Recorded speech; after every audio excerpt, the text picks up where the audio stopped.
नमस्कार, आदाब, बहुत-बहुत स्वागत है आप सभी का। आप देख रहे हैं खास कार्यक्रम नज़र और नज़रिया। मैं हूँ आपके साथ बुशरा खानम फहद। चुनाव के बीचों-बीच हम ये कह सकते हैं कि अजीत पवार गुट को बड़ा झटका लगा है। जी हाँ, सुप्रीम कोर्ट में आज सुनवाई हुई और सुप्रीम कोर्ट की तरफ से जिस तरह से फटकार लगाई गई है, वो साफ तौर पर ये कहा जा सकता है कि चुनाव के बीचों-बीच अजीत पवार को तगड़ा झटका लगा है। आपको ये पता ही है कि शरद पवार की पार्टी यानी कि एनसीपी अब दो हिस्सों में बटी हुई है। एक शरद पवार गुट है और दूसरा अजीत पवार गुट है। फरवरी के महीने में इलेक्शन कमीशन की तरफ से अजीत पवार गुट को ही असली एनसीपी बताते हुए उन्होंने जो चुनाव चिन्ह है घड़ी वो अलॉट कर दिया था अजीत पवार को, जिसको लेकर शरद पवार ने सुप्रीम कोर्ट का दरवाजा खटखटाया था। कई बार इसको लेकर सुनवाई हुई।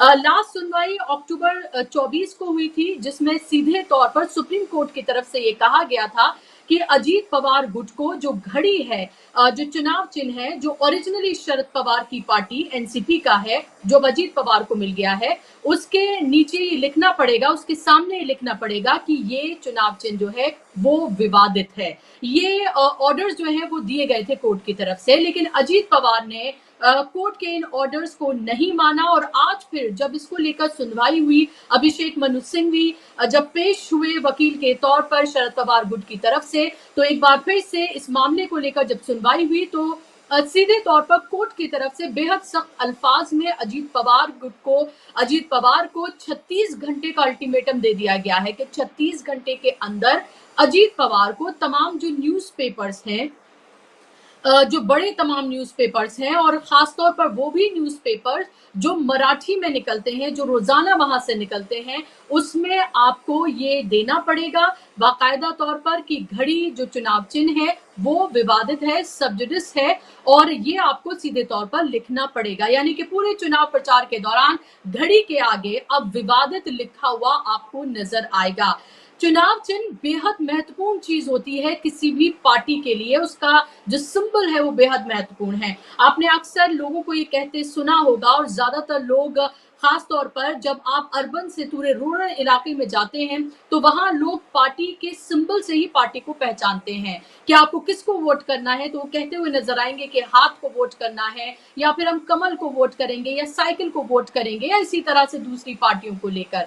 और ऐसे में अगर किसी का चुनाव चिन्ह जो सालों से उसके पास हो वो उससे छीन लिया जाए, पार्टी उससे छीन ली जाए, दूसरी पार्टी को जो कि उसी से अलग हुई है उसको ही ओरिजिनल पार्टी और उसी को ही चुनाव चिन्ह दे दिया जाए, तो आप समझ सकते हैं कि उस पार्टी के सर्वेसर्वा यानी कि शरद पवार पर क्या गुजर रही होगी और इसीलिए चुनाव चिन्ह बेहद महत्वपूर्ण हो जाता है। मैं आपको ये बता दूं कि शरद पवार को दरअसल जो चुनाव चिन्ह दिया गया है वो तुतारी है, यानी कि एक आदमी जो कि एक बाजानुमा चीज जो है जिसको तुतारी बोलते हैं, जो महाराष्ट्र से रिलेटेड है, वो बजाते हुए वो चुनाव चिन्ह उनको दिया गया था। अब लोकसभा चुनाव के दौरान भी शरद पवार की तरफ से ये कहा गया था कि इंडिपेंडेंट कैंडिडेट को इस तरह के चुनाव चिन्ह सिमिलर दिए गए, जिसकी वजह से उनको खासा नुकसान झेलना पड़ा। तो और इसी वजह से चुनाव के बीच बीच लगातार आप ये देखिए कि शरद पवार इसको लेकर अड़े हुए हैं कि जो घड़ी है जो कि उनका चुनाव चिन्ह था वो उनको वापस मिले। अब अगली सुनवाई होगी और अगली सुनवाई में देखना होगा कि क्या शरद पवार को जीत हासिल होती है, लेकिन फिलहाल के लिए हम कह सकते हैं कि महायुति और अजीत पवार को एक झटका लगा है ऐसे वक्त में जब वो पहले से ही बागियों से घिरी हुई है, जब पहले से ही लगातार जो उसके नेता हैं वो अलग अलग तरह से मुश्किलें उनकी बढ़ाते हुए नजर आ रहे हैं। दूसरी तरफ हम देखें तो शिंदे को कहीं ना कहीं साइडलाइन करने की कोशिश की जा रही है और इस सब के बीच राहुल गांधी आज महाराष्ट्र में थे, जहां उन्होंने संविधान सम्मेलन में हिस्सा लिया और एक बार फिर से उन्होंने ये रिट्रेट किया कि किस तरह से जातिगत जनगणना, सामाजिक न्याय, सामाजिक बराबरी की जो उनकी लड़ाई है, जिसकी उन्होंने शुरुआत की थी लोकसभा इलेक्शन के दौरान, उससे पहले वो लगातार जारी रहेगी और ये लड़ाई विचारों की लड़ाई है। और महाराष्ट्र को इस बार तय करना है कि उसको कटेंगे, बटेंगे या बेटी आपकी ले जाएंगे, इस तरह के नारों के साथ उसको जुड़ना है या उसको रोजी रोटी रोजगार अपनी जनसंख्या के हिसाब से चाहिए।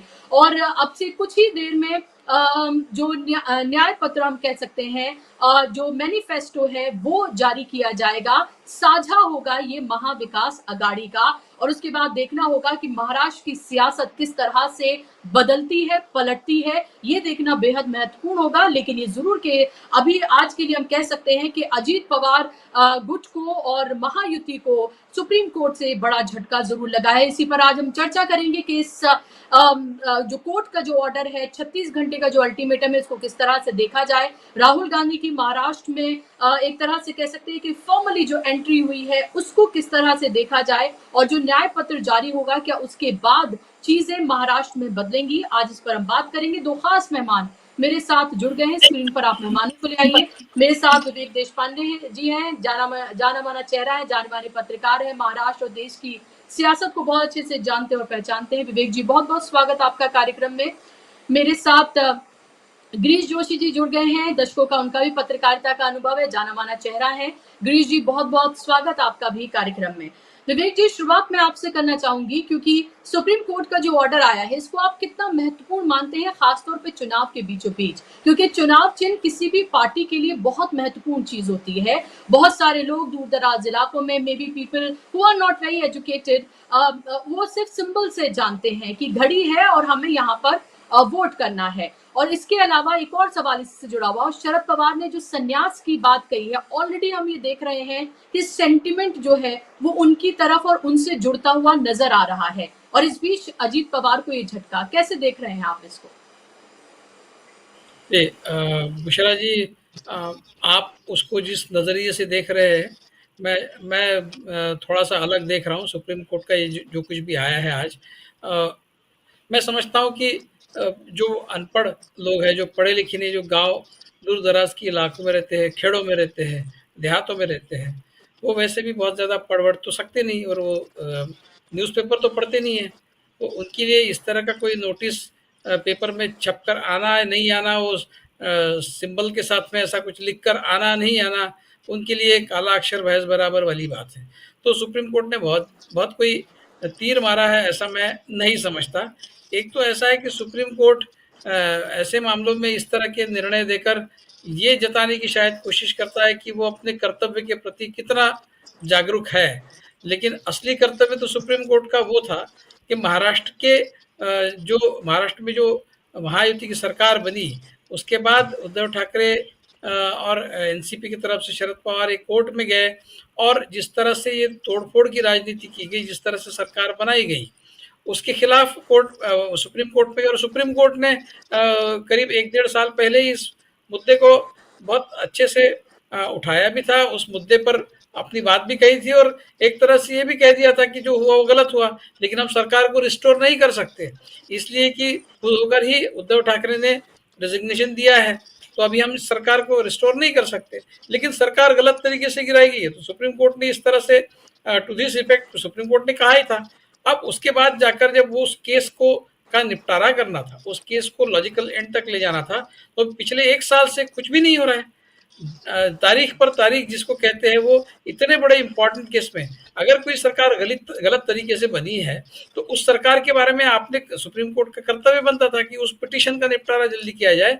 और अगर कुछ सुप्रीम कोर्ट को इसके बारे में कहना है कि इस सरकार को निकाल बाहर कर दिया जाए और नई सरकार का गठन हो, कुछ भी, या फिर चुनाव हो, किसी भी तरह का कोई भी निर्णय सुप्रीम कोर्ट ने उसके ऊपर पिछले 1 साल से नहीं दिया। वो पिटीशन पेंडिंग है, और बार बार उद्धव ठाकरे कहते रहे कि सुप्रीम कोर्ट को गुहार लगाते रहे कि भी इस केस को आप उठाइए, और जो भी है वो डेली कॉज लिस्ट में अगर केस का मेंशन आता है और केस की सुनवाई नहीं होती, तो इसको क्या समझा जाए।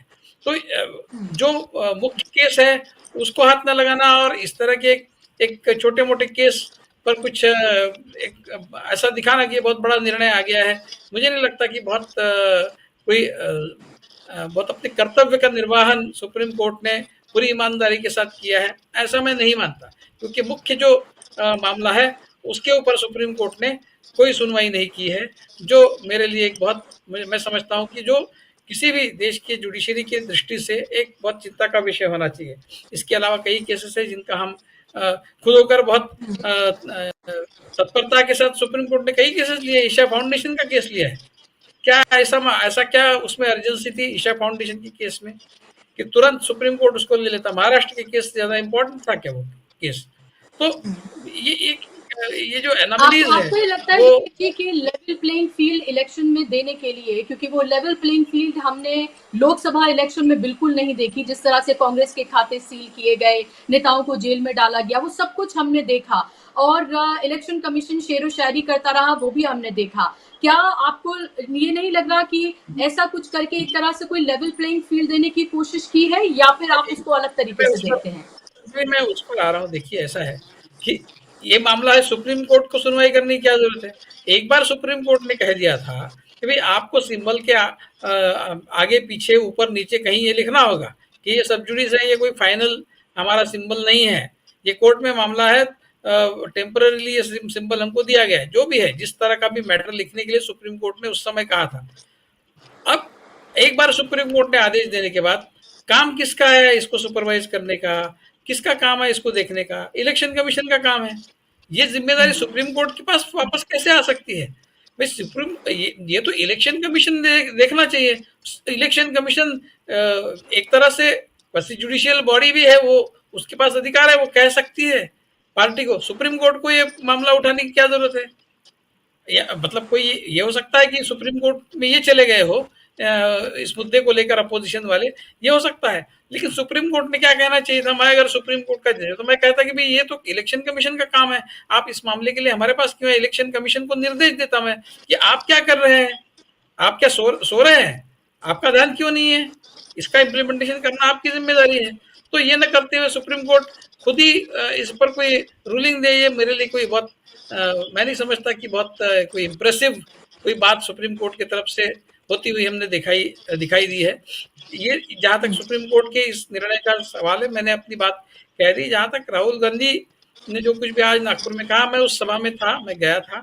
तो राहुल गांधी अपने मुद्दे पर बिल्कुल पक्के हैं कि उनकी जो लड़ाई सामाजिक न्याय की है वो 90% जो जनता है उनके लिए है।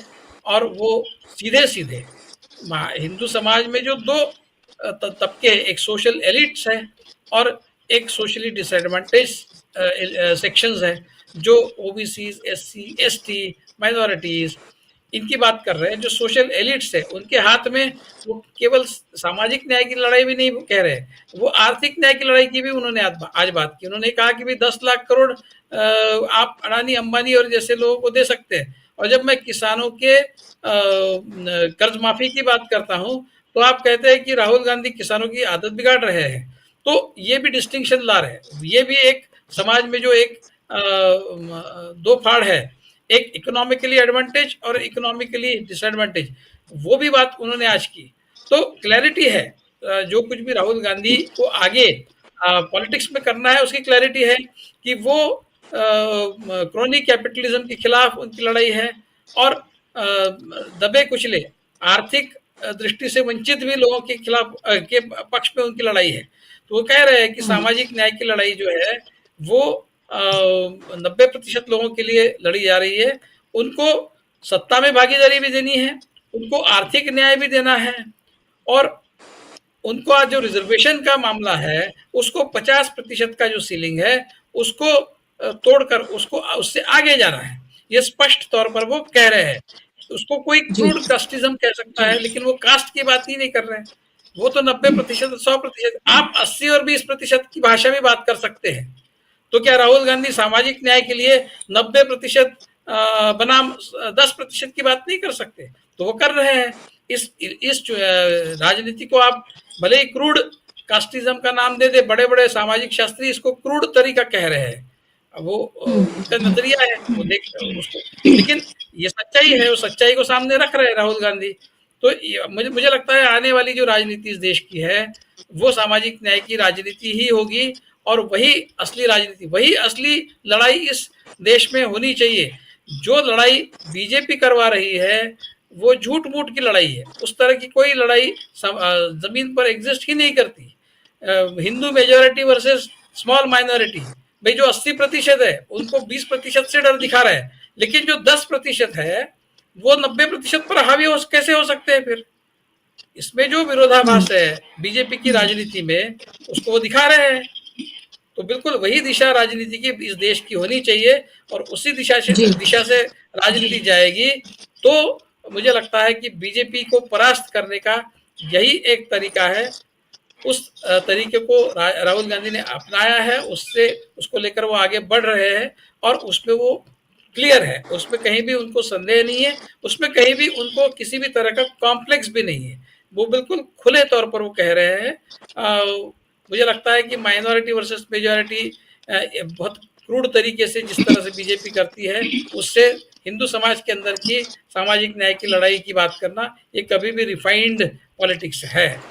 बुशरा जी। जी बिल्कुल। और उसी रिफाइंड पॉलिटिक्स को राहुल गांधी आगे बढ़ाते हुए लगातार नजर आ रहे हैं। ऐसा नहीं था कि लोकसभा तक सीमित था, बल्कि हम ये देख रहे हैं लगातार राज्यों में हो रहे चुनावों में भी वो इन्हीं मुद्दों को उठा रहे हैं। लगातार ऐसे सम्मेलनों का वो हिस्सा भी बन रहे हैं और एक लंबी लकीर राहुल गांधी खींचते हुए नजर आ रहे हैं, जहां वो ये बता रहे हैं कि देश की राजनीति होनी कैसे चाहिए। और ये भी सीधे तौर पर बताते हुए नजर आ रहे हैं कि ये लड़ाई पॉलिटिकल है, इकोनॉमिकल है, और ये लड़ाई जो है वो दरअसल विचारों की लड़ाई है, और कौन सा विचार जीतेगा देश में इसकी भी ये लड़ाई है। लेकिन लौट के मैं आना चाहूंगी अजीत पवार की गुट के जो जिसको लेकर सुप्रीम कोर्ट ने आज जो अहम बात कही है उसको लेकर। और गिरीश जी, आपकी पहली टिप्पणी इसको लेकर कि आप इसको इस सुप्रीम कोर्ट की तरफ से जो कहा गया इसको आप कैसे देखते हैं? क्या आपको लगता है कि कोई level playing field Sharad Pawar को मिलेगा? और शरद पवार ने जिस तरह से संन्यास लेने की जो बात कही, वो एक तरह से जी आपके पास में आ रही हूँ, जो संन्यास लेने की जो उन्होंने बात कही उसको आप किस तरह से देखते हैं? आप अपनी बात को ऐड करने से पहले जी विवेक जी अपनी बात ऐड करिए। बस एक ही बात ऐड करूंगा। देखिए, अगर सुप्रीम कोर्ट ने महाराष्ट्र के इस इलीगल गवर्नमेंट का मामला का निपटारा कर दिया होता, तो ये सवाल जो आज उन्होंने लिया है उसकी जरूरत ही नहीं पड़ती, है ना। तो मेन मामले को रफा दफा नहीं किया है, और जो एक उसके साथ जुड़ा हुआ एक मुद्दा है उसको प्रायोरिटी पे आप ले रहे हैं। बस उतना ही कहना। बिल्कुल, जो बड़ा मसला है उससे एक तरह की दूरी इख्तियार की हुई है, और जो मसला उससे जुड़ा हुआ है लेकिन उतना बड़ा नहीं है, उसको लेकर ये जो है फैसला तो नहीं है, लेकिन अभी जिस तरह का आदेश दिया गया है वो इसको जरूर माना जा सकता है। गिरीश जी आपकी टिप्पणी। जी देखिए, अभी तो ये बहुत ही क्लियर हो गया है कि आपकी कोई भी डेमोक्रेटिक मशीनरी चल नहीं रही है। तो उस उम्मीद में आप ये ना सोचें कि इधर कोई न्याय हो जाएगा। एक बेसिक नॉर्म्स है इलेक्शन कमीशन में कि अगर दो पार्टियों का सिंबल डिस्प्यूट होता है तो दोनों फ्रीज हो जाते हैं और नए सिंबल दे दिए जाते हैं टेम्पररी। ये क्यों नहीं करा गया? तो वो डेलिब्रेट कंफ्यूजन जो क्रिएट करने की पोजीशन थी वो उसी वक्त थी। अगर सीधा सा ही पहले उन लोगों ने फाउंडर मेंबर ऑफ द बुला के वहां पे ही उनको बोला होता कि आप कंसेंसस ला के लाइए कि भाई किसके साथ ज्यादा एमएलएज है, उनको वो दे दिया जाएगा, that was the rule of law. लेकिन वो नहीं करना था, क्योंकि आपने सारों पे सिर्फ स्ट्रिक्चर ही पास करे। आपके गवर्नर ने इलीगल एक्शन लिया तो आपने उनको बोला उनको हटा दो, कुछ हुआ नहीं। कॉन्स्टिट्यूशन में you can not kill a democracy, that amounts to a murder of democracy. तो आप इतना लाइटली ले रहे हो, और फिर बीच में आप एक दो मुद्दा देख के ऐसा एस्टैब्लिश कर रहे हो। अभी देखिए, उन्होंने अप्रिसिएशन का जो एक मुद्दा कर लिया था कि बॉन्ड में उन्होंने उनको किसी को रिलैक्सेशन नहीं दिया, उसका रीजन यही था। आप उसमें भी देखिए, इट वाज स्मार्टली प्लेड। उन्होंने किसी का पैसा फ्रीज नहीं करा, उन्होंने ये नहीं कहा कि भाई जो इलीगल रूट से लिए के उसको आप रिटर्न कर दीजिए। तो अब आपको समझ में आ रहा है कि चंद्रचूड़ साहब ने भी तो he was part of the game. तो अभी आप उनसे आप ये न्याय की अपेक्षा करें कि इसमें कुछ भी होगा या सिंबलिंग होगा। अभी एडवर्टाइजमेंट देना बिल्कुल सही का विवेक जी ने कि भाई इसमें कितने अनपढ़ लोग हैं, 85% पीपल डू नॉट। तो आप एडवर्टाइजमेंट दे के करोगे क्या उसमें? आप खर्चा ही बढ़ा रहे हो सिर्फ। और कंफ्यूजन तो लास्ट इलेक्शन में इन लोगों ने फील किया था, क्योंकि जिनके दिमाग में वो सिंबल पड़ा हुआ है वो उसी को जाके वोट देगा। अभी भी एक रिसेंट कुछ फ्लैश आ रहा था कि कोई कांग्रेस छोड़ के जो बहुजन विकास अघाड़ी में कोई अजीज अहमद गए थे, उसका फॉर्म रिजेक्ट कर दिया। He has not been given the reason कि भाई आप लेट आए। तो अभी और भी ऐसी बहुत सारी गेम्स चलेंगी कि भाई आपके फॉर्म, कई बार वाराणसी में हमने देखा है वैलिड रीजन की वजह से, लेकिन क्योंकि मोदी जी हैं तो उनके सामने कोई वोट कटिंग ना हो, तो इसलिए इंडिपेंडेंट्स में अच्छे अच्छे जो नॉर्मल क्लासिफाइड थे उनको भी नहीं दे दिया गया फॉर्म, उनको भी परेशान कर दिया गया। तो इससे ज्यादा एक्सपेक्टेशन करना, अब जो होप है पब्लिक का, उसी को राहुल गांधी प्ले कर रहे हैं, खड़गे जी प्ले कर रहे हैं, प्रियंका गांधी प्ले की, you have to go to the people. अभी आज जो उन्होंने बता दिया कि हम लोगों ने अपने जो इंडिया गठबंधन के जो रूल स्टेट्स हैं उनमें उन्होंने जो कास्ट वाइज जो सेंसस है वो लेना शुरू कर दिया। उसका एग्जांपल भी दिया है कि 20 लाख लोग बिहार में कास्ट सेंसस की वजह से रजिस्टर हुए और वो बीपीएल कार्ड उनको मिला है। तो इसका एक एडवांटेज है, क्योंकि 2011 और अभी के बीच में जो डिफरेंसेस है वो तो बेचारे वंचित रह गए। तो ये सारे जो रीजंस है वो पकड़ रहे हैं, लेकिन महाराष्ट्र में बेसिक पॉइंट को ये एडजस्ट नहीं कर रहे। जो पब्लिक डिस्कशन में जो आपके महाराष्ट्र से इन्वेस्टमेंट्स आप गुजरात में ले गए, तो ये गुजरात बनाम महाराष्ट्र की एक लॉबी का झगड़ा चल रहा है। आपने अडानी जी को 500 एकड़ जमीन जो देनी है उसके एवज में आप 1200 एकड़ और सैंक्शन कर रहे हो रिहेबिलिटेशन के लिए, वो वापस नहीं आएगी। तो ये कौन से ऐसे कॉन्सेप्ट्स हैं जो बियॉन्ड द लॉ जाके भी आप सैंक्शन कर रहे हो, आप किसी को जवाब भी नहीं दे रहे हो और आप दादागिरी कर रहे हो। तो ये पब्लिक की समझ में, अब तो अनपढ़ों की समझ में आया। और आज आप देखिए राहुल गांधी की भाषण शुरू करने के पहले आदिवासी वगैरह जो स्पीकर्स आए थे उन्होंने यही कहा कि इनकी नीयत यही है कि हमारे जंगल खा जाए, हमारे हक खा जाए। ये बहुत ही बड़ा लाउड मैसेज था कि भाई हमको तो संविधान को बचाना है। अब वो और उन्होंने वही वापस प्ले कार्ड किया है कि संविधान बचेगा तो आपकी जमीन बचेगी, आप आदिवासी बचोगे, आपका हक बचेगा। ये मैसेज बहुत क्लाउड एंड क्लियर जाएगा। और ओबीसी परसेंटेज महाराष्ट्र में ज्यादा होने से SC ST OBC इनका जो कार्ड था वो इनके रूलिंग स्टेट में खेल लिया, लेकिन महाराष्ट्र में बहुत ज्यादा दिक्कत होगी। और सबसे बड़ा मास्टर स्ट्रोक जो अननोटिस गया कि जरांगे ने लास्ट मोमेंट पे खड़ा रहने से मना कर दिया। ये लोग इसी कॉन्फिडेंस में थे कि अगर मनोज जरांगे खड़ा रहता है तो मराठा वोट कटेंगे, मराठा वोट कटने से इनको बेनिफिट होगा जो ये हर स्टेट में करते आए। ये इनका बहुत बड़ा कार्ड फेल हो गया। तो काफी समीकरण बदल चुके हैं। अभी देखना पड़ेगा कि पब्लिक, तो ये लास्ट कंफ्यूजन इन्होंने सिंबल पे क्रिएट करने की कोशिश करी है, थोड़ा सा जो भी एडवांटेज अजीत पवार को या इनको मिल सके, लेकिन आई थिंक वो नहीं चलेगा, क्योंकि अभी ये लोग भी वर्कर बहुत एक्टिव हो गए, जागरूक हो गए। और उद्धव ठाकरे और शरद पवार की जो पब्लिक इंप्रेशन है उतनी इंप्रेशन ये लोगों में से किसी की भी नहीं है। वो सबसे बड़ा ड्रॉबैक होगा। जी जी, और क्या इसी से जुड़ा सवाल कि क्या आरएसएस के गढ़ में जाकर या नागपुर में जाकर वहां पर संविधान बचाने की बात, वहां पर आदिवासियों की, दलितों की बात, वहां पर पिछड़ों की बात राहुल गांधी ने कही है? अब से कुछ दिन पहले आपने वो खबर देखी ही होगी जहां पर आरएसएस ने ख्वाहिश जाहिर की थी कि राहुल गांधी से मिलने की, वो तो हमसे मिलते नहीं है। और वहां पर जाके एक तरह से राहुल गांधी ने जो चुनौती दी है, क्या इसके भी चुनाव में कोई मायने हैं? नहीं, मायने तो बहुत ही है, क्योंकि एक इंप्रेशन है कि पूरा जो गवर्नमेंट है वो नागपुर से चल रहा है। हालांकि वो फैक्ट नहीं है, लेकिन पब्लिक को एक इंप्रेशन ऐसी है कि नागपुर से ऑर्डर्स छूटते और होता है। लेकिन अभी जो डिस्प्यूट्स चल रहे हैं, आप देखिए गडकरी जी के साथ जो गेम हुआ, उस वक्त भी पीएम वहां पे 2 दिन रुके, आरएसएस के कोई स्टालवर्ड्स उनको मिले नहीं, तो वहां कंफ्यूजन तो काफी है। तो यही मौका था कि नागपुर में जाके बोले, क्योंकि वहां से रिटेलिएट कौन करेगा। आज नागपुर में जो बोल रहे हैं उसका अभी तक तो बहुत स्ट्रॉन्ग रिएक्शन आ जाना चाहिए। अभी तो ये हो गया कि वहां पे स्पीकरों ने उनकी स्कूल पे भी अटैक किया है कि इनकी बच्चों की स्कूल से ही ये लोग पॉइजनिंग कर रहे हैं, उनके दिमाग में बिल्कुल जहर भर रहे जाति का। तो ये जो उन्होंने मुद्दे कहे उसका एक्सप्लेनेशन नहीं आएगा, तो ये समझना है कि वहां पे भी बैकफुट पर है। और ये जो इनको जो बोलना था उन्होंने टारगेट बिल्कुल हिट किया हुआ है। लेकिन ये एक सोशल एक हवा खड़ा किया गया कि इनके पन्ना प्रमुख हैं, इनके वर्कर हैं, इनके जो बहुत स्ट्रॉन्ग, ऐसा बेसिकली ग्राउंड पर महाराष्ट्र में या थोड़े बहुत पॉकेट्स में दिखता है, ऑल ओवर में नहीं है ऐसा इंप्रेशन। अगर इनके पन्ना प्रमुख होते और यही होता तो ये इतना सब हर जगह पे मार भी नहीं खाते इलेक्शन में। तो सिचुएशन डज नॉट रिमेन, आप पब्लिक का माइंड नहीं रीड कर सकते हो, क्योंकि डेमोक्रेसी में मेरे को क्या असर करता है मैं उससे वोटिंग डिसाइड करता हूँ। आज अगर मेरे को बिजनेस करने नहीं मिलता है तो मैं ऐसा डिसाइड करूंगा, मेरी नौकरी चली गई है तो मैं ऐसा डिसाइड करूंगा, मेरे बच्चे को मैंने आर्मी में जब मर गया उसको कोई कॉम्पेंसेशन नहीं मिला तो I will decide accordingly.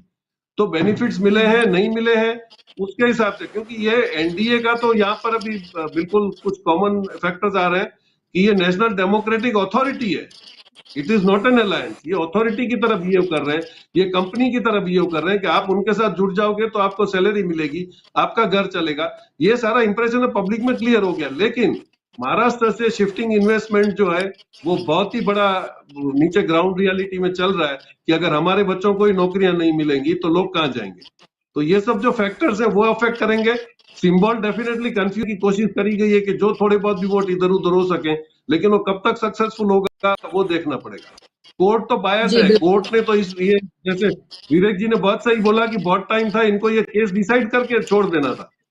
Y are they are lingering the cases. तो इनका ये मतलब था कि कोर्ट भी उनके साथ ये चाहती थी कि भाई कुछ कंफ्यूजन क्रिएट हो जाए और जो भी गलती से बाय डिफॉल्ट वोट आ जाए और थोड़ा सा एनडीए को बेनिफिट मिल जाए। जी जी बिल्कुल। और बीजेपी अपनी इसी तरह की टैक्टिक्स के लिए जानी जाती है। हरियाणा से लेकर तमाम जगहों पर हमने देखा है, उसको ये लगता है कि हरियाणा का फॉर्मूला ज़्यादा से ज़्यादा इंडिपेंडेंट खड़े करो, ज़्यादा से ज़्यादा इंडिपेंडेंस को सपोर्ट करो और इससे इंडिया गठबंधन का वोट कटे और उनको एक तरफा वोट पड़े, लेकिन उनका वोट जो है वो कई हिस्सों में बट जाए। उनको ये लगा कि हरियाणा का ये फॉर्मूला महाराष्ट्र में भी वो अपनाएंगे, कहीं पर सिंबल से कंफ्यूजन क्रिएट होगा, कहीं पर कैंडिडेट से कंफ्यूजन क्रिएट होगा, कहीं पर इंडिपेंडेंट ज्यादा खड़े किए जाएंगे, इससे कंफ्यूजन होगा। लेकिन क्या ये तमाम चीजें विवेक जी महाराष्ट्र के इलेक्शन में काम करती हुई नजर आएंगी? क्या शरद पवार का लास्ट मोमेंट पे संन्यास की बात कहना, ये मेरा आखिरी इलेक्शन है ये कहना, क्या उनको वो सिंपैथी मिल पाएगी? क्योंकि पहले से हम ये देख रहे हैं कि एक सिंपैथी उनकी तरफ है पहले से ही, वो बुजुर्ग हैं और वो कह रहे हैं कि वो आखिरी दम तक जो है वो लड़ते रहेंगे। उनकी इस तरह की बातें करना और उसके बाद संन्यास लेना और कहना कि मेरा आखिरी चुनाव, ये तमाम चीजें कितनी कारगर साबित हो सकती हैं? और खासतौर पर आज जब महाविकास अघाड़ी अपना न्याय पत्र जारी करेगी, एकजुट होकर एक साथ कर रहे हैं, अलग अलग नहीं है, तो हर जगह एक मैसेज है कि हम लोग एक साथ हैं, चाहे टिकट बंटवारे की बात हो या रैलियों की बात हो या अब इनका न्याय पत्र जारी करने की बात हो। तो क्या इन सब चीजों का असर आप महाराष्ट्र के इलेक्शन में फिलहाल होता हुआ देख रहे हैं? विशाला जी, जहाँ तक सिंपत्ति का सवाल है, शरद पवार जी के साथ में सिंपत्ति है, इसमें कोई शक नहीं। लोकसभा चुनाव में हमने देखा कि उनका स्ट्राइक रेट बहुत अच्छा था। मुझे लगता है 10 में से कुछ 8 सीटें उन्होंने जीती थी और वही स्ट्राइक रेट वो विधानसभा में भी मेंटेन करेंगे, ऐसा मेरा अंदाज़ा है। अ, सबसे ज़्यादा जिन पार्टियों को सीटें मिलेंगी उनमें एक शरद पवार जी की पार्टी होगी, ऐसा मुझे लगता है, at least as far as strike rate is concern. और जब ये कह रहे हैं कि मेरा आखिरी चुनाव है, तो ज़रूर जनता उनको सलाम करेगी और वोटों के द्वारा सलाम करेगी। और उनको अगर एक वो कह रहे हैं कि पॉलिटिक्स से मुझे विदा होना है और ये मेरा आखिरी चुनाव है, तो लोग उनके पक्ष में मतदान करेंगे, इसमें कोई शक नहीं है। उद्धव ठाकरे के प्रति भी एक सिंपत्ति थी, लेकिन हमने देखा कि लोकसभा में उनको उस तरह से सक्सेस नहीं मिला। 21 सीटें लड़े, लेकिन केवल 9 सीटें वो जीत पाए। और एकनाथ शिंदे ने तो 7 सीटें जीती, मतलब 2 ही सीटें कम आई उनकी। तो उद्धव ठाकरे के साथ में जो सिंपत्ति थी, वो बहुत ज़्यादा कन्वर्ट वोटों में नहीं हुई, हमने देखा है। लेकिन शरद पवार ने तो वो प्रूव कर दिया लोकसभा में, क्योंकि उनका स्ट्राइक रेट सबसे ज़्यादा अच्छा था। और अब जाकर, उस समय तो उन्होंने ये डिक्लेयर नहीं किया था कि मैं रिटायर हो रहा हूँ। अब जाकर वो जब इस बात को स्पष्टता से कह रहे हैं कि मैं अभी पॉलिटिक्स से रिटायर हो जाऊंगा, तो ये मेरा आखिरी चुनाव है, तो ज़रूर इसका बहुत अच्छा फ़ायदा उनको मिलेगा। और बाकी जो महाराष्ट्र चुनाव का सीन है, वो देखिए, इंडिपेंडेंस को खड़ा करना, फिर एक ही मतलब विपक्ष के प्रमुख कैंडिडेट के नाम का कोई दूसरा कैंडिडेट खड़ा करना, मतलब जैसे विदर्भ में काटोल एक विधानसभा चुनाव क्षेत्र है, जिसमें अनिल देशमुख, जो पूर्व मंत्री, जिनको जेल में 13 महीने इन्होंने बगैर किसी कारण के रखा था, उनके पुत्र वहां से लड़ रहे। पिछले चुनाव तक अनिल देशमुख वहां से लड़ते थे और वो चुनकर भी आते थे। अब की बार उनके पुत्र जो है सलील, वो वहां से लड़ रहे हैं, लेकिन वहां पर उन्होंने अनिल देशमुख नाम का एक कैंडिडेट इंडिपेंडेंट खड़ा कर दिया है। वो कहीं बताया जाता है कि वो कहीं मजदूरी करता है वगैरह इस तरह की बात, लेकिन वो अनिल देशमुख नाम से, और उसको बाकायदा उसके घर में सिक्योरिटी वगैरह दी गई है, इस तरह की बातों की चर्चा है। तो ये गेम्स वो भी वो खेल रहे हैं। लेकिन जहां तक टोटल नंबर ऑफ कैंडिडेट्स का सवाल है, अब की बार मुझे लगता है 4170 कुछ कैंडिडेट बचे हैं, और वो जो जिनकी संख्या कुछ लगभग 8000 के करीब थी विड्रॉल से पहले, उसमें से काफी 2-3 3 3,500 लोगों ने अपना फॉर्म विड्रॉ कर लिया है। तो एक तरह वो लगभग संख्या उतनी है जितनी 2014 में थी। 2019 में वो कुछ 3,500 तक उतर गई थी। अब की बार वो फिर से एक बार 2014 का जो संख्या थी 4,100 कुछ उस समय भी थे, उतनी ही लगभग संख्या अभी टोटल नंबर ऑफ कैंडिडेट्स की महाराष्ट्र में है। तो मुझे नहीं लगता कि बहुत ज़्यादा जो हम समझ रहे थे कि जिसको मडिंग द वाटर्स कहते हैं कि बहुत कीचड़ बना दिया है। कीचड़ तो वैसे बन गया है क्योंकि मेन स्ट्रीम पार्टीज बहुत ज़्यादा है, 6 मेन स्ट्रीम पार्टीज हैं, तो वहाँ पर कीचड़ है। लेकिन जो आजू बाजू में है इंडिपेंडेंट्स की संख्या और रिबेल्स की संख्या वो पिछले चुनाव के मुकाबले बहुत ज़्यादा है, ऐसा नहीं है। इसलिए लेकिन अगर इंडिपेंडेंट्स इस तरह के टैक्टिक्स के साथ में खड़े किए हैं तो मुझे लगता है कि उसका फायदा कहीं ना कहीं, और सिंबल का भी इशू है, सिंबल भी लोग गलत सिंबल पर अपना मत दे सकते हैं। एक मतलब प्रतिद्वंद्वी के नाम का दूसरा कोई कैंडिडेट खड़ा करना, इससे भी कंफ्यूजन क्रिएट किया जा सकता है। तो ये सारी बातें, वो सारी टैक्टिक्स इस्तेमाल कर रहे हैं। साम दाम दंड भेद तो है ही, पैसा तो बांटा ही है, तो सारे इस्तेमाल कर रहे हैं। लेकिन फिर भी मैं कहूँगा मिश्रा जी की जो महाविकास आघाड़ी के पक्ष में वातावरण बना था लोकसभा चुनाव के दरमियान, वो उसमें बहुत कमी आई है, ऐसा मुझे कहीं नहीं दिखाई दे रहा है। मतलब ऐसा नहीं होगा कि सिचुएशन एकदम रिवर्स हो जाएगी। और अब ये आने वाले 15-20 दिनों में अगर सामाजिक न्याय के मुद्दे को लेकर अपोजिशन कैंपेन में उतरता है, कैंपेन सामाजिक न्याय के मुद्दे पर फोकस करता है, तो जो वोट, छिटका हुआ वोट है, महायुति के तरफ गया हुआ, महाविकास आघाड़ी की तरफ से महायुति की तरफ गया हुआ जो वोट है, वो वापस आ सकता है। और दूसरा एक महत्वपूर्ण फैक्टर ये है कि जब केंद्र में सरकार चुननी थी, केंद्र में सरकार की पार्टी चुननी थी, उस समय अगर महाराष्ट्र की जनता ने बीजेपी को नकारा है, तो जब राज्य में राज्य की सरकार चुननी है तो उसमें वो बीजेपी को कैसे बुला लेंगे? तो इसमें एक विरोधाभास है। केंद्र में अगर वो चाहते तो बीजेपी की सरकार बना सकते थे, चलो ठीक है केंद्र में तो बीजेपी को सरकार, लेकिन राज्य में हम अपनी सरकार बनेंगे, ऐसा नहीं हुआ है। केंद्र में भी उन्होंने बीजेपी को रिजेक्ट किया, तो स्टेट में तो एक्सेप्ट करने का सवाल ही नहीं पैदा होता। तो मुझे लगता है वो एक फैक्टर महाविकास आघाड़ी की तरफ से। लेकिन महाविकास आघाड़ी को बहुत चौकन्ना रहना पड़ेगा। महायुति ने जिस तरह से हरियाणा में खेल खेला, वो खेल उतना सक्सेसफुल महाराष्ट्र में इसलिए नहीं हो सकता कि महाराष्ट्र में जो सामाजिक न्याय का मुद्दा है, फुले शाहू अंबेडकर की प्रोग्रेसिव विचारधारा महाराष्ट्र में पहले से है, शिवाजी महाराज की लेगेसी है, सामाजिक सुधार की लेगेसी है, वो हरियाणा में नहीं थी। इसलिए महाराष्ट्र की जनता इतने जल्दी स्विंग हो जाएगी, 3 महीने में इधर से उधर हो जाएगी, ऐसी स्थिति महाराष्ट्र में नहीं है। इसलिए अगर महाविकास आघाड़ी अपना पूरी प्रामाणिकता के साथ अपना यूनिटी इंडेक्स पूरा रखते हुए 100% यूनिटी के साथ में, जो उनका यूनिटी इंडेक्स महायुति से ज़्यादा अच्छा है, वो ज़्यादा कोहेरेंट, ऑर्गेनिक एक दूसरे के साथ जुड़े हैं। महायुति में वो कोहेरेंस नहीं है, महायुति में वो उस तरह की ऑर्गेनिक यूनिटी नहीं है, वो तो केवल एक अरेंजमेंट के तहत इकट्ठा आए हैं।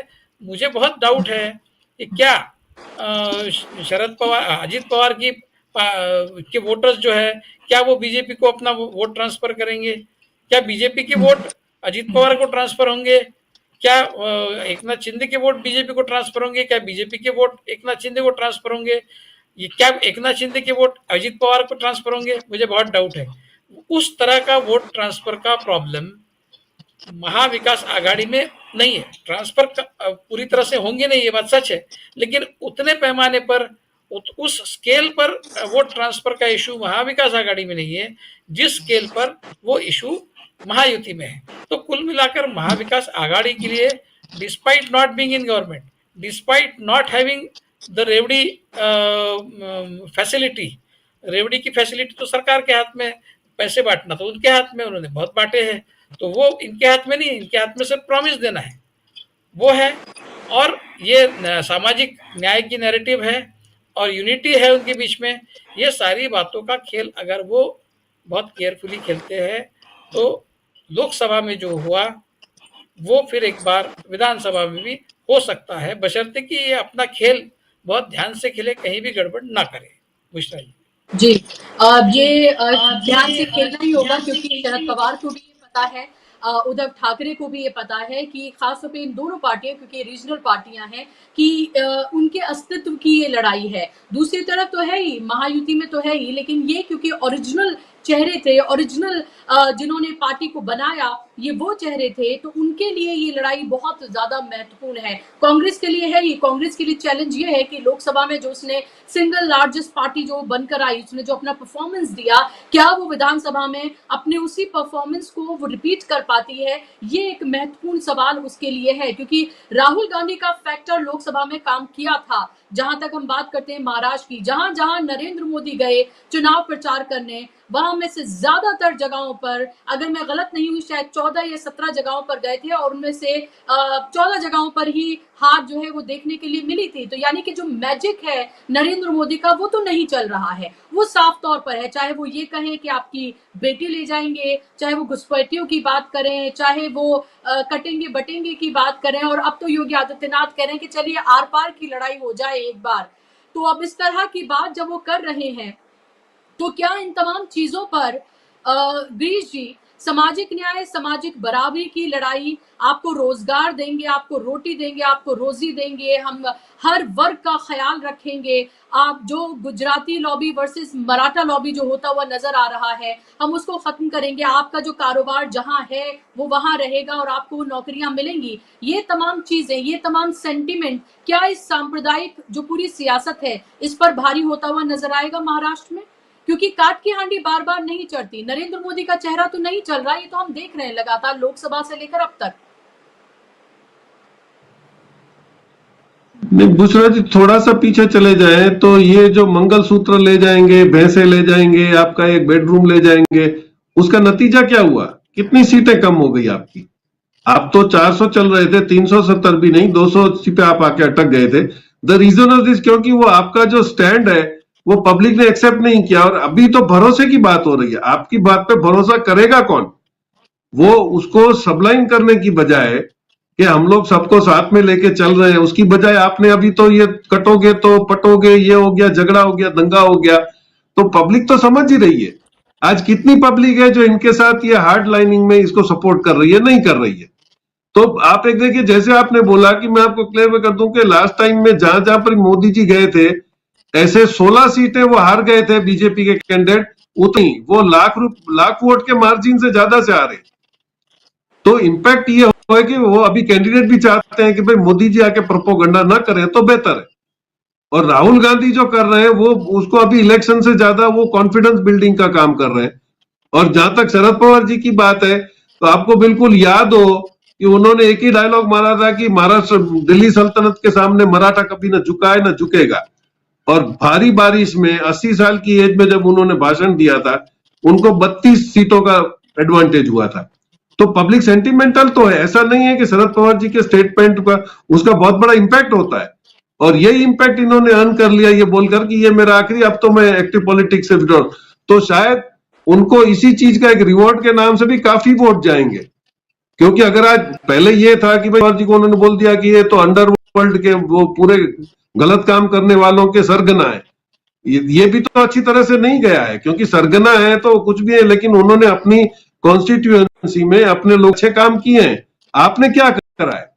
और एक आप अगर पॉलिटिकल गिमिक्स देखें तो बहुत ही अच्छे से एडजस्टेड है, जो शायद अभी किसी के समझ में नहीं आ रहा होगा कि 150 सीट ही बीजेपी के पास है। अगर वो सेटिंग करके 150 भी जीत जाते हैं तो भी किंग मेकर तो ये दोनों ही होंगे। 60 सीटों पे किसके पास मेजोरिटी आ रही है? आज आपके साथ बैठे हैं और कल अगर इनको बोल जाता है एकनाथ शिंदे को कि आप ही को सीएम बना रहे हैं, तो वो वहां जाके बैठ, क्योंकि आपके पास तो वो स्ट्रेंथ रही नहीं है। आपके यहाँ पे तो सीएम बनने की होड़ में ही झगड़ा होता चला जा रहा है। तो सीटें जो काटी है वो भी बहुत इंटेलिजेंटली काटी है। कल अगर वो जाके सपोर्ट कर देते हैं महाविकास अघाड़ी को तो आप उनको रोक नहीं पाओगे। तो सिचुएशन ये कि आपको तो वैसे ही मेजोरिटी में आने से तो पहले इन लोगों ने दिया है। तो इसमें इंटेलिजेंट पॉलिटिकली कौन प्रूव होता है वो तो रिजल्ट आने के वक्त पता चलेगा। और आपने जैसे चंद्रबाबू नायडू को और नीतीश जी को थोड़ा संभाल के ले लिया था, आज वो भी आपसे नहीं संभल रहे हैं, क्योंकि आपके एजेंडा में कोई फिट ही नहीं बैठ रहे नेशनल सिनेरियो में। तो यही हालत महाराष्ट्र में होगी। तो आप अगर अभी बोल रहे हो कि आप इन्वेस्टमेंट वापस ले आओगे, तो इन लोगों के पास तो है ही नहीं। महायुति के पास वो उन्होंने ही तो भेजा है, तो वो कैसे वापस ले आएंगे? तो टेंशन बहुत है, पब्लिक समझ रही है, और इलेक्शन के रिजल्ट आने के बाद भी ये लोग बहुत गेम करने की कोशिश करेंगे। लेकिन मेरे ख्याल से महायुति में जो टूट फूट हुई है, और अभी जैसे 1-1 हो रहा है, अभी वो जो एक्स्ट्रास थे वो वहां से सीन से निकलते चले जा रहे हैं, तो 1-1 अगर वोटिंग होगी तो 100% एडवांटेज महाविकास आघाड़ी होगा। और उसमें काफी मुद्दे अभी तो और आना बाकी, अभी आएंगे। शिवाजी महाराज की जो सिर गई थी, उसमें भी जो माफी मांगी गई वो बहुत ही शर्मनाक तरीके से मांगी गई। तो आपको ऐसा नहीं लगा उनकी बॉडी लैंग्वेज से कि he is feeling bad about it? तो ये सारे जो मैसेजेस हैं जो नीचे गए हैं, तो अनपढ़ों को भी मैसेज है, पढ़े लिखों को भी मैसेज है, उनके भी नौकरियां चली गई हैं। इन्वेस्टरों को ये है कि भाई ये लोग सब यहां से खींच के ले जाने की कोशिश करते हैं। और अभी लास्ट जो बाबा सिद्दीका का एपिसोड हुआ है कि भाई ये लोग अगर आप नहीं मानोगे तो ये तक जा सकते हैं, ये मैसेज अच्छे लिखे जो बिजनेसमैन, जो हायर क्लास के बिजनेसमैन, उनमें भी गया है कि भाई हम लोगों को एक भाई से निकल के दूसरे भाई में नहीं आना है। तो ये भी एक मैसेज है कि वी वांट द पीपल जिनको हम पहचानते हैं, जिन्होंने अच्छे से राज किया है और हमारी बात को सुन सकते हैं। तो ये सारे फैक्टर्स में कहीं नहीं लग रहा है कि भाजपा को अभी ज्यादा इसमें होपफुल रहना चाहिए, लेकिन उम्मीद करने में कोई बुरी बात नहीं है। जी जी, बिल्कुल। जाहिर सी बात है, और भारतीय जनता पार्टी जानी जाती है उसी पार्टी के तौर पर कि वो आखिरी दम तक जो है हर वो चीज वो करती है जिससे वो सत्ता में आए, और अगर सत्ता उसके हाथ में नहीं आई है तो कैसे तोड़ फोड़ कर वो सत्ता पर काबिज हो जाए, इसकी तो मास्टर है। वो लगातार हम देखते ही आ रहे हैं, जहां सरकारें बनी उनको सरकारों को गिराया, और अपनी सरकार बनाई वो पार्टियों को तोड़ दिया। हर वो हथकंडा सिर्फ सत्ता हासिल करने के लिए वो कर रही है। और वहीं दूसरी तरफ हम महाविकास आघाड़ी में ये जरूर देख रहे हैं, सीएम चेहरे को लेकर जब बात शुरू हुई तो उसके बाद ये सीधे तौर पर उद्धव ठाकरे के नाम को लेकर एक तरह से एक सहमति जो है वो बन गई है। वहां उस तरह की वो चीजें नजर नहीं आती हैं। वहां कोशिश ये है एकजुट होकर इस बड़ी लड़ाई को लड़ा जाए एक बड़े कैनवस पर। जी विवेक जी। जो इलेक्शन कमीशन ने जो गड़बड़ की है, ऐसा है 20 तारीख को चुनाव के नतीजे आएंगे, 23 तारीख को, 20 को चुनाव है, 23 को नतीजे आएंगे, और 26 तक सरकार बनानी है। डेडलाइन 26 की है। और इलेक्शन कमीशन को पता नहीं था कि यहाँ पर बहुत सारी पार्टियां, बहुत बहुत पेचीदा तरह के गठबंधन जो है वो चुनाव के मैदान में है। और सरकार बनाने के समय में जो पुराना इतिहास है, जब गठबंधन की सरकार बननी होती है उस समय महीनों भी लग जाते हैं, 1 महीने से ऊपर भी समय लग जाता है कभी कभी। जब शिवसेना और इसकी सरकार बननी थी देवेंद्र फडणवीस की, उस समय भी उतना समय लगा था। मुझे लगता है 2014 में भी काफी समय लगा था। अगर इलेक्शन कमीशन को ये पता है, आपने एक तो चुनाव को जम्मू कश्मीर के साथ में नहीं लिया, आपने चुनाव को अलग अलग लिया, और फिर महाराष्ट्र के चुनाव इतना देरी से ले रहे हैं कि जब अगर हंग असेंबली का मामला आता है, अगर दोनों गठबंधन एक जैसे सीटों टाइप जैसी बात हो जाती है, तो फिर सरकार 3 दिन में कैसे बनेगी? आप क्या राष्ट्रपति शासन लगाने की बात तैयारी कर रहे हैं? इस तरह की बात तो संजय राउत ने कह भी दी है कि ये तो पूरा जो दांव है वो दांव ये है कि भाई सरकार न बने महाविकास आघाड़ी की और फिर हम राष्ट्रपति शासन लगा दें। ऐसा एक प्लान है। इस तरह का आरोप संजय राउत ने लगा दिया है। अब मैं तो उस पर मतलब ऐसा नहीं कि वो जो कह रहे हैं वो उसको सच मान लेना चाहिए, लेकिन आप बताइए 23 से 26 के बीच में सरकार कैसे बनेगी? इतना पेचीदा मामला है। थोड़ा सा सीटों में अगर कम ज़्यादा सीटों की संख्या कम ज़्यादा रही, कहीं रीअलाइनमेंट की बात चलेगी, कहीं करनी होगी, रीअलाइनमेंट करनी होगी, किसी को अपने पक्ष में लेना होगा, किसी को अपने से दूर करना होगा, जो भी है उसके उस मनूवरिंग के लिए 15-20 दिन का टाइम लगता है। फिर आपने चुनाव इतना लेट क्यों लिया? इस पाप का धनी कौन है? इस पाप का धनी है चुनाव आयोग। इनको समझ में आनी चाहिए थी बात। कल अगर महाराष्ट्र में सरकार वक्त पर नहीं बनती है तो उसकी पूरी जिम्मेदारी चुनाव आयोग पर जानी चाहिए। बुशरा जी। जी बिल्कुल, बहुत महत्वपूर्ण और बहुत तकनीकी पहलू आपने यहाँ पर रखा है विवेक जी, जिस पर शायद अब तक गौर नहीं किया गया, और शायद संजय राउत ने इसको लेकर जरूर बात कही थी बार बार, और कई बार वो इस बात को रख चुके हैं। तो ये देखना भी बहुत ही संगीन है, क्या इसमें भी बीजेपी का कोई खेल है?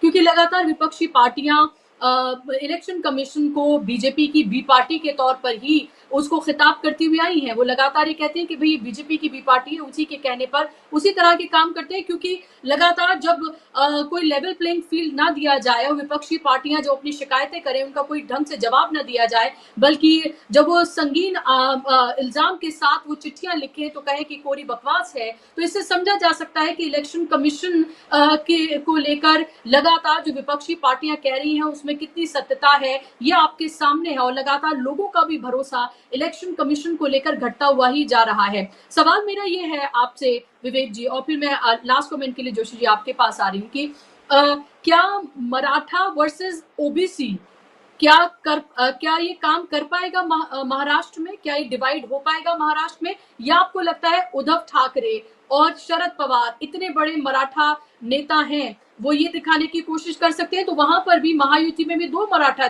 चेहरे हैं, चाहे वो एकनाथ शिंदे हो या अजीत पवार हो। तो ये जो डिवाइड उन्होंने हरियाणा में करने की कोशिश की, क्या वो महाराष्ट्र में कर पाएंगे? क्या आपको ऐसा लग रहा है? क्योंकि कोशिशें तो इस तरह की हो रही हैं।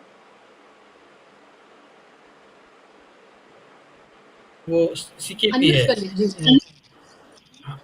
आ रही है आपकी आवाज, आ रही है। हाँ हाँ, नहीं, उद्धव ठाकरे सीकेपी है, जिसको कायस्थ कहते हैं, वो मराठा नहीं है। शरद पवार मराठा है, अजीत पवार मराठा है, एकनाथ शिंदे मराठा है, और देवेंद्र फडणवीस ब्राह्मण है, सब जानते हैं। और मराठाओं के जो वोट्स है मराठवाड़ा में और वेस्टर्न महाराष्ट्र में, जो लोकसभा चुनाव में पूरी तरह से महाविकास आघाड़ी के पक्ष में गए थे, शरद पवार के पक्ष में, और यहाँ पर भी मराठवाड़ा में भी शिवसेना और बाकी महाविकास आघाड़ी की तरफ गए थे। वो कोई मुझे कोई कारण नहीं लगता कि वो वोट्स जो मराठाओं के अब की बार हटकर बिल्कुल उल्टा हो जाएगा और वो महायुति की तरफ चले जाएंगे। ऐसा कुछ नहीं होने वाला। उस समय अगर नहीं गए तो अब जाने का कोई कारण नहीं है, और मराठाओं की नाराजगी दूर हुई है और जरांगे पाटिल जो है वो खुश हो गए हैं, ऐसा तो नहीं है। और उन्होंने जो खेल खेला है, मुझे वो हमेशा ही बहुत ही मिस्टीरियस कैरेक्टर लगते हैं जरांगे पाटिल। पता नहीं, उनको डिकोड नहीं कर पाता हूँ मैं, मुझे नहीं समझ में आती वो क्या एग्जैक्टली क्या करना चाहते हैं, क्या है उनके मन में, मुझे नहीं समझ में आता।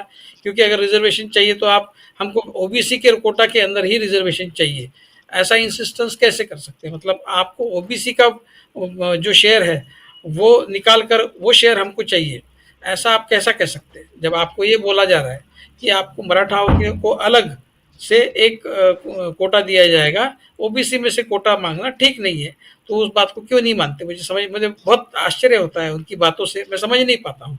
वो राजनीति हो सकती है जो भी है, लेकिन खेल तो उन्होंने किया है। उन्होंने कहा है कि मेरे कैंडिडेट्स खड़े नहीं रहेंगे। महायुति को लग रहा था कि इनके कैंडिडेट्स खड़े होंगे तो अपने को फायदा होगा, लेकिन अब भी ये होगा कि मुझे लगता है कि जरंगे पाटिल का जो वोट है, मतलब मराठाओं का जो वोट है, वो एकनाथ शिंदे को उतना नुकसान नहीं पहुंचाएगा, वो अजीत पवार को भी उतना नुकसान नहीं पहुंचाएगा जितना बीजेपी को पहुंचाएगा। तो बीजेपी की पोजीशन महायुति के अंदर वीक हो जाए और वो जिसको कॉलिंग द शॉट्स कहते हैं उस स्थिति में न रहे बीजेपी, ऐसा वो मराठा वोट जो है वो इंश्योर करेगा। बीजेपी की महायुति के अंदर अजीत पवार और शिंदे नहीं चाहेंगे विवेक जी?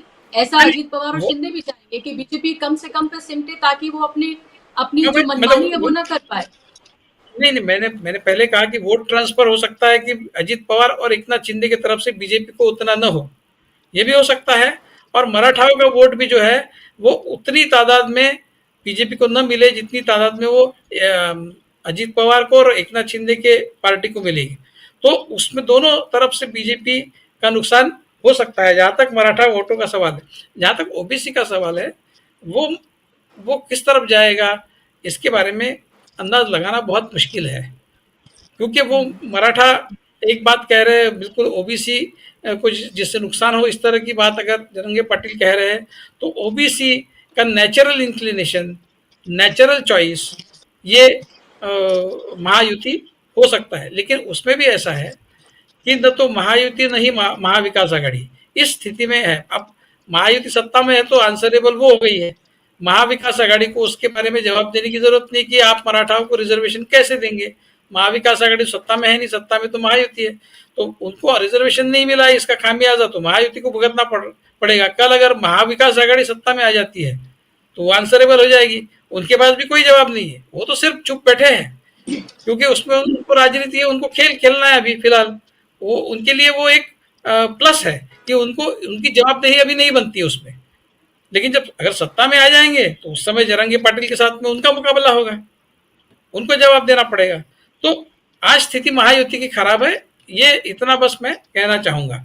और जहां तक मराठा का सवाल, जहां तक ओबीसी का सवाल है, ओबीसी किस तरफ उनका झुकाव रहेगा ये कहना बहुत मुश्किल है। इसीलिए सामाजिक न्याय का मुद्दा इतने जोर शोर के साथ में, इतने पुरजोर तरीके से विकास आघाड़ी चलाती है, उसके ऊपर ओबीसी कितना स्विंग उनके तरफ हो सकता है ये डिपेंड करेगा। इसलिए ओबीसी को अगर अपने तरफ कराना है तो आपको सामाजिक न्याय का मुद्दा बहुत जोरों से चलाना पड़ेगा, क्योंकि इमोटिव इशू ही आपको मदद कर सकता है। मटेरियल बेनिफिट्स आप नहीं दे सकते जो महायुति दे रही है। मटेरियल बेनिफिट से जो वोट स्विंग होगा उसको अगर आपको काउंटर करना है, उसको अगर आपको ओवरवेल्म करना है, ओवरकम करना है, तो आपको ओबीसी को और बाकी वोटर्स को इमोशनली मूव करना पड़ेगा, उनके भावनाओं को हाथ लगाना पड़ेगा, उनके दिल को हाथ लगाना पड़ेगा और उनको ऐसे भावना का मुद्दा जो उनके दिल के करीब है, सामाजिक न्याय का मुद्दा हो, रिजर्वेशन का मुद्दा हो, उससे उनका मन आपके तरफ हो जाए, ऐसा कुछ करना होगा जिसके सामाजिक न्याय का प्लैंक पुरजोर तरीके से वो चलाए, एक आइडियोलॉजिकल अल्टरनेटिव नैरेटिव ताकत के साथ खड़ा करे।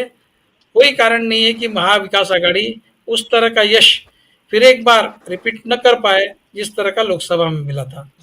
बुशरा जी बिल्कुल महत्वपूर्ण बातें आपने यहाँ पर कही है। और गिरीश जी, सवाल यही कि वादों से कांग्रेस के परेशानी तो बीजेपी को बहुत हो रही है, इसीलिए खुद प्रधानमंत्री आते हैं, ट्वीट करते हैं और कहते हैं कि इस तरह के वादे करते हैं जो पूरे नहीं कर पाते, फिर उसके बाद वो ट्वीट जो है वो डिलीट किया जाता है जब एक तरह से कांग्रेस आक्रामक रूप में नजर आती है। और फिर हमने देखा कि अलग अलग सभाओं से भी उन्होंने इसी तरह की बातें कही हैं अपने सांप्रदायिक कार्ड के अलावा। वो अगर किसी को टारगेट कर रहे हैं तो वो कांग्रेस को सबसे ज्यादा टारगेट करते हुए नजर आ रहे हैं। आज जब न्याय पत्र जारी किया जाएगा, क्या आपको लगता है कि उसका असर बहुत कुछ देखने के लिए मिलेगा? क्योंकि हमने मैनिफेस्टो लोकसभा में जो देखा उसका सबसे ज्यादा चर्चा खुद प्रधानमंत्री ने अपनी रैलियों में की थी।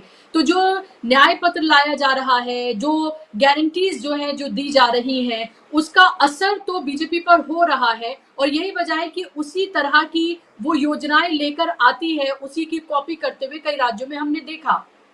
इसको आप कैसे देखते हैं? नहीं बुशरा जी, एक बात देखिए, आप जो बड़े सेंटर्स है महाराष्ट्र के उसको माइनस करके आप रीड करिए। कल प्रकाश पोरे जी ने बहुत ही एक अच्छा पूरा फर्टिलाइजर और एग्रीकल्चर पे जो पूरा सिनेरियो दिया था कि आप रिमोट में चले, 85% फार्मर्स का जो बेल्ट है उसमें उनको फर्टिलाइजर में बाकायदा वजन में लूटा जा रहा है।